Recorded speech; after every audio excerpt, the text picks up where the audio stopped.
ஷாலி ஃபேமிலியில் இன்றைக்கி என்ன பார்க்க போகிறோன்னா பர்ச்சேசிங் தாங்க.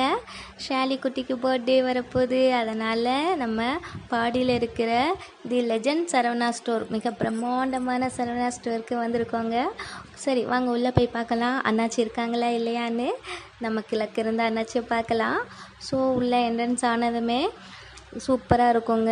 அங்கே நிறைய பேர் ரெஸ்ட் எடுத்துகிட்டு இருப்பாங்க. ஏன்னா பர்ச்சேசிங் பண்ண போனால் தான் நம்ம வர லேட் ஆகுமே. அதனால் அவங்களுக்காக நிறைய இடத்துல உட்கார்றதுக்காக நல்ல சேர்லாம் போட்டிருப்பாங்க. அதுக்கப்புறம் உள்ள என்ட்ரன்ஸ் ஆனதுமே கையில் ஒரு கேட்லாக் மாதிரி தந்திருப்பாங்கங்க சின்னதாக. அது என்னென்னா நம்ம என்னென்ன ஃப்ளோருக்கு போகணும், அங்கே என்னென்ன திங்ஸ்லாம் இருக்குன்ட்டு எழுதியிருப்பாங்கங்க. பின்னாடி பிரிண்ட் பண்ணியிருப்பாங்க. அதை நம்ம பார்த்து தெரிஞ்சுட்டு போய்க்கலாம், யார்கிட்டையும் கேட்க தேவையில்லை. ஸோ அப்படி நாங்கள் எங்கே போகிறோன்னு பார்க்கலாமா? நம்மளோட ரியா குட்டிக்கு தான் ஃப்ராக் எடுக்க வந்திருக்கோம். 9 மாடி இருக்குங்க. அதனால் எந்தெந்த மாடியில் என்னென்ன இருக்குன்ட்டு எல்லாமே பின்னாடி பார்த்து காட்டில் பார்த்து நம்ம தெரிஞ்சுக்கலாம். ஸோ ஃப்ராக் எல்லாம் இந்த சூப்பர் கலெக்ஷனாக இருந்துச்சு. கலர்லாம் நல்ல ஒர்த்தாக இருந்தது. ரேட்டுக்கு ஏற்ற கலருக்கு ஏற்றது மாடல் சூப்பராக இருந்தது எல்லாம். ஸோ எல்லாம் பர்ச்சேஸ் பண்ணி முடிச்சுட்டு ரியா கிட்டே இல்லாத கலராக பார்த்து மாடலாக பார்த்து ஒரு ட்ரெஸ் செலக்ட் பண்ணியாச்சு.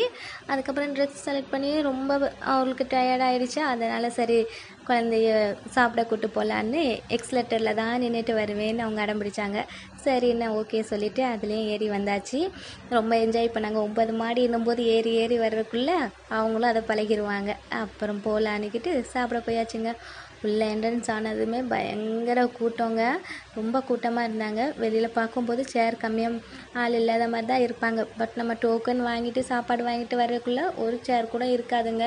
சம்டைம்ஸ் நின்றுக்கிட்டு தான் சாப்பிட்றதுக்கு நிறைய இடம் இருக்கும். நின்று சாப்பிட்றவங்க சாப்பிட்டுட்டு கிளம்பிடுவாங்க. உட்காந்து சாப்பிடணுன்னா பொறுமையாக இடம் தேடி கண்டுபிடிச்சி தான் சாப்பிடணும். ரொம்ப இதாக இருக்கும் கூட்டமாக. அதுக்கப்புறம் நம்ம என்ன வேணும்ன்ட்டு பார்த்து சாப்பிட்டுட்டு வாங்கி சாப்பிட்டுட்டு சில்லுன்னு ஐஸ் எல்லாம் சாப்பிட்டுட்டு அப்படியே வரலாம். ரிலாக்ஸ் ஆகிட்டு கொஞ்சம் நேரம் வேறு ஏதாச்சும் பர்ச்சேஸ் பண்ணிவிட்டு போகலான்னுட்டு மேலே இருந்து சென்னையை அப்படியே லைட்டாக எட்டி பார்த்துக்கிட்டு இருந்தோம். 9வது மாடியிலேருந்து கீழே வரைக்கும் நல்ல வெயில் வெளியே பார்த்துட்டு சரி மீதி அவளுக்கு தேவையான திங்ஸ் எல்லாம் மறுபடியும் பர்ச்சேஸ் பண்ணிவிட்டு கிளம்பலான்ட்டு இருந்தோம். ரொம்ப நேரம் ஆயிடுச்சு. சரி வாங்க ரியான்ட்டு கிளம்பும் போது ரியா வரலை. ஏன் வரலைன்னா லெஜண்ட் சாரோட சாங்ஸ் அங்கே வைப் ஆகிட்டு இருந்தது. எப்பவும் அவங்க சாங்ஸ் தான் ஓடும். ஸோ அந்த சாங்ஸுக்கு ரியா மிரரை பார்த்து 2 டான்ஸ் ஆடிட்டு இருந்தாங்க. அங்கேருந்து வர மனம் இல்லாமல். ஸோ சரி அவள் பிள்ளை ஆசைப்படுறாளேன்னு கொஞ்சம் நேரம் அவங்களையும் விளையாட விட்டுட்டு பாட்டு கேட்டுட்டு அதுக்கப்புறம் கிளம்பலான்னு முடிவு பண்ணியாச்சு. ஸோ எல்லோரும் பார்த்து எல்லோரும் ரியா ஷாலிக்கு விஷ் பண்ணுங்க. பர்த்டே அன்னைக்கு ட்ரெஸ் போடுறேன். எப்படி இருந்துச்சு சொல்லுங்கள்.